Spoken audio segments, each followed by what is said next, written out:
Amigos e amigas que acompanham o canal do Luiz Ademar, vamos falar agora da oitava rodada do Campeonato Paulista da Série A2. São 15 jogos e já estamos na oitava rodada, enfim, já passamos dos 50% da competição. E olha, o São José vai desgarrando, hein? São Bento estava ali colado, colado, colado. São José ganhou mais uma, o São Bento empatou. Agora a diferença é 3 pontos entre o primeiro e o segundo colocado. A novidade, o Oeste voltou para o G8, tirou o Rio Claro, que perdeu e perdeu o técnico também Edson Vieira. Sétimo treinador a cair na Série A2 em 8 rodadas. Sete já caíram.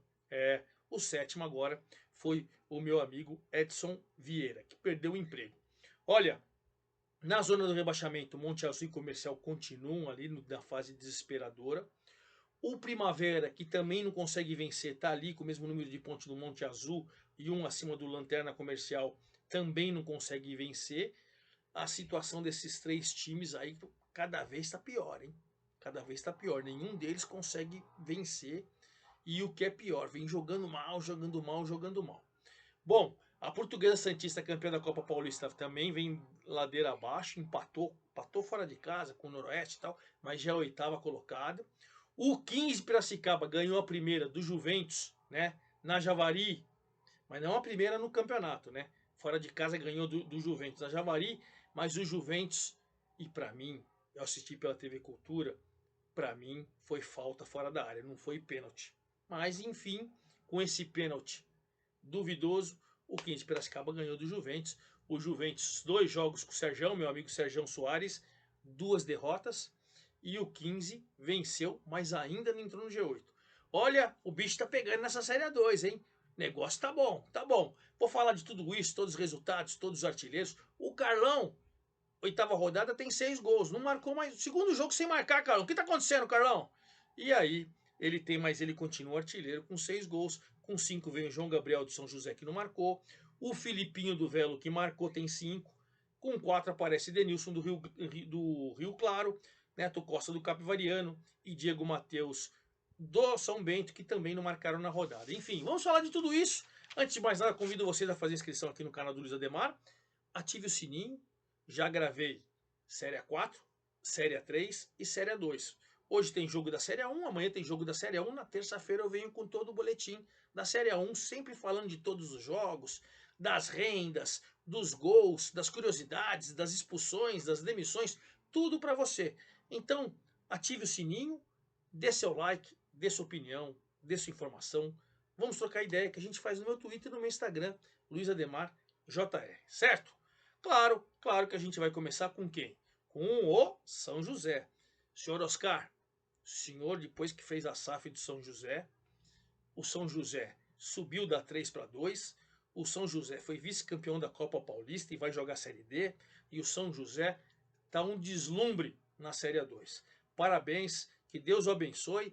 Torço muito por você, seu filho que jogou no Juventude, comando futebol para você. Torço muito por vocês, porque eu torço para quem faz bem para o futebol, para quem administra bem, para quem tem uma situação privilegiada financeiramente, com muito trabalho, muita competência, e vai e ajuda e as esperanças do torcedor. Investe no futebol. Parabéns.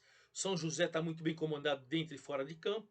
E dentro de campo vem fazendo a sua parte. Foi jogar com o Monte Azul, na cidade de Monte Azul Paulista, 1.192 pagantes. Monte Azul tinha vencido a primeira, está na zona do rebaixamento do campeonato inteiro e tal, mas de maneira inteligente, tranquila. Depois de um primeiro tempo, que apesar de ter mais posse de bola, criar e tal, foi 0-0. No segundo tempo, num chute de longe, o Gustavo Nicola fez um golaço aos 8 minutos. E depois o Jackson, já lá no finalzinho, aos 49, fez 2-0. Mas, se você pegar aqui com 20 minutos de jogo, o Nicolas meteu a bola no travessão. Teve bola de cabeça, teve boas jogadas. A vitória num belo jogo do São José foi mais do que merecida.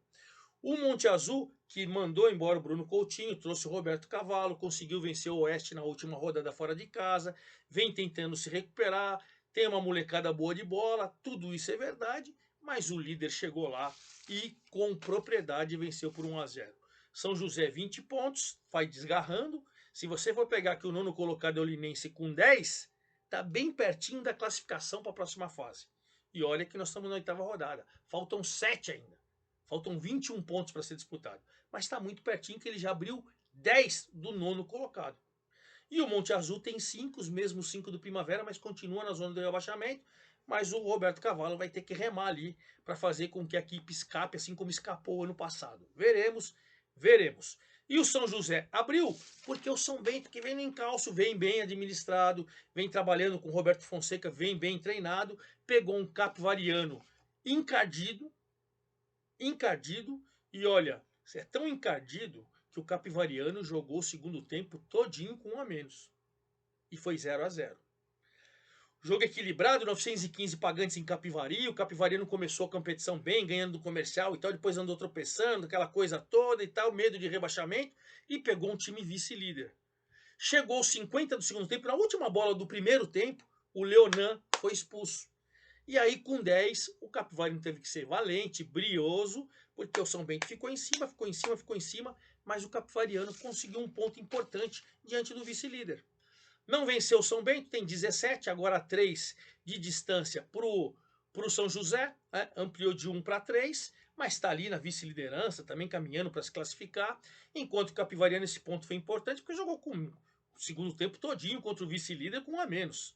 E aí ele foi a 7 pontos, vai abrindo um pouquinho da zona do rebaixamento, mas ainda corre muito perigo. Capivariano do Hélio Cizerano precisa melhorar, claro. Terceiro colocado, com 14 pontos, o Velo. O Velo pegou quem? O coitadinho do Comercial. Você é torcedor do Comercial, você deve estar com braga. Coitadinho, coitadinho. Mandou embora o técnico Luiz Carlos Martins, contratou o Wagner Lopes. O Wagner Lopes estreou, mas pegou o Velo com 1.564 pagantes, não deu chance. O jogo foi equilibrado no primeiro tempo e tal, mas o Velo querendo mais, até que o lateral esquerdo Martinelli, que passou pelo rival Botafogo, pegou e num chute cruzado fez 1 a 0 aos 42. Ducha de água fria no final do primeiro tempo, que a ducha ia aumentar, porque logo aos 44 o Filipinho, num chute seco lá, o Filipinho fez seu 5º gol na competição, é o vice-artilheiro da competição. Faz 2 a 0 e ali matou o jogo, né? Matou o jogo. No segundo tempo o Maicon chegou a fazer 3 a 0 pro Velo aos 21 e depois um golaço do Alan Lopes, hein? Um chute no ângulo. O Comercial descontou, mas continua de ponta a ponta, em 8 rodadas na zona do rebaixamento e agora segunda rodada seguida como lanterna. Que tristeza, hein? E o Velo, terceiro colocado, 14 pontos, subiu 3 posições. O Velo, o Galo Vermelho, que já tinha mandado lá atrás o Fael Júnior embora, agora com o Guilherme, vem crescendo de produção com 14 pontos. Quem está crescendo com 14 pontos também, mas nos critérios tem uma vitória a menos, é a Ferroviária, que é a 4ª colocada. A Locomotiva parece que vai agora entrando nos trilhos. Pegou o Rio Claro, que tinha entrado no G8 na rodada passada, fez 1 a 0 e provocou a demissão do Edson Vieira no Rio Claro. O Edson Vieira caiu e aí ele é o 7º treinador em 8 rodadas a perder o emprego. Você vê como a Série A2 é terrível, hein? Se você for pegar aqui no primeiro tempo, teve uma chance para cada lado, o Batista quase fez para a Ferroviária, o Pedro quase fez para o Rio Claro e tal, o primeiro tempo equilibrado. Aí o Paulinho Santos, de cabeça num cruzamento do Vitor Barreto, com 7 minutos do segundo tempo, faz 1 a 0. E aí desestruturou o Rio Claro, foi naquela base do tudo ou nada e tal, a Portão Ferroviária teve contra-ataques, mas terminou 1 a 0, a Ferroviária segue invicta, a Ferroviária 4ª colocada com 14 pontos, o Rio Claro saiu outra vez do G8, né? O Oeste voltou, o Rio Claro saiu, e o Rio Claro saiu e saíram com o Edson Vieira. Vamos ver quem vai chegar para o lugar dele agora, hein? O 5º colocado continua dentro do G8, mas caiu uma posição ao Noroeste. Noroeste foi a 12 pontos e empatou em casa, hein? E olha, empatou assim, porque no primeiro tempo, o Wagner, o goleiro da Portuguesa Santista, é muito bom. Ele é muito bom. Fez grandes defesas e o Noroeste em cima. Na bola parada, cobrança de escanteio, o Lucas Cunha desviou e o Diego Gomes fez 1 a 0 aos 30 do primeiro tempo. Noroeste melhor, Portuguesa 1 a 0. Portuguesa estruturada, bem comandada pelo Sérgio Guedes, um time experiente. Chegou o segundo tempo, administrando e tal, e o Noroeste voltou em cima, até que num rebote de falta, o Pedro Felipe empata para o Noroeste. Aí o Noroeste vai para cima e a Portuguesa se defendeu e conseguiu o empate. 1.012 pessoas lá em Bauru, Noroeste 1, Portuguesa Santista 1, os dois estão dentro do G8. O Noroeste caiu uma posição, é o quinto com 12. A Portuguesa Santista também tem 12, mas caiu nos critérios 3 posições e ela é a oitava. Ela é a oitava. E você vê que tem mais 2 times com 12 pontos aí. O Taubaté, que perdeu para o Oeste dentro de casa. Os dois têm 12 pontos. O Oeste tinha saído com a derrota para o Monte Azul na rodada passada, né? Teoricamente em casa, porque ele está jogando em Itu, porque o Palmeiras joga em Barueri e tem a prioridade o Palmeiras, porque Barueri é da Leila. Então tem a prioridade, não o Oeste, e sim o Palmeiras. O Tite faz 1-0 no cruzamento do Alex Reinaldo com 7 minutos. Aí o Taubaté foi em cima e logo empatou aos 20 do primeiro tempo. Num cruzamento, o Bambam ajeitou e o Yamada, terceiro gol do Yamada, hein? Empatou. Jogo lá e cá, 1.263 pagantes em Taubaté, até que no finalzinho da partida, jogo lá e cá, um contra-ataque do Oeste pênalti, o Alex Reinaldo, que já tinha feito cruzamento para o primeiro gol, fez seu segundo gol na competição e fez 2-1. Detalhe, o Oeste ganhou do Taubaté fora de casa com 1 a menos, porque o Reift tinha sido expulso aos 13 do segundo tempo. Então, mais brilhante ainda foi a vitória do Oeste e mais decepcionante foi essa derrota do Taubaté. Mas Noroeste quinto com 12, Taubaté que perdeu sexto com 12, o Oeste que ganhou sétimo com 12 e a Portuguesa Santista que empatou com o Noroeste com 12. Então você tem 4 times com 12 pontos, olha o equilíbrio. Só que pro Oeste que voltou, né? Com essa vitória ele voltou para o G8, tirando o Rio Claro. O Urinense é o nono colocado com 10 pontos, voltou a vencer.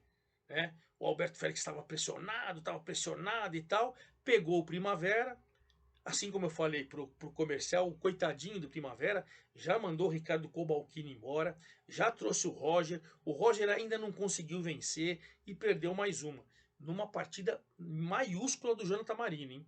Ele fez os 2 gols do Linense. O primeiro ele driblou, perdeu o ângulo, deu um tapinha maluco, um gol lindo, mas totalmente sem ângulo. Né?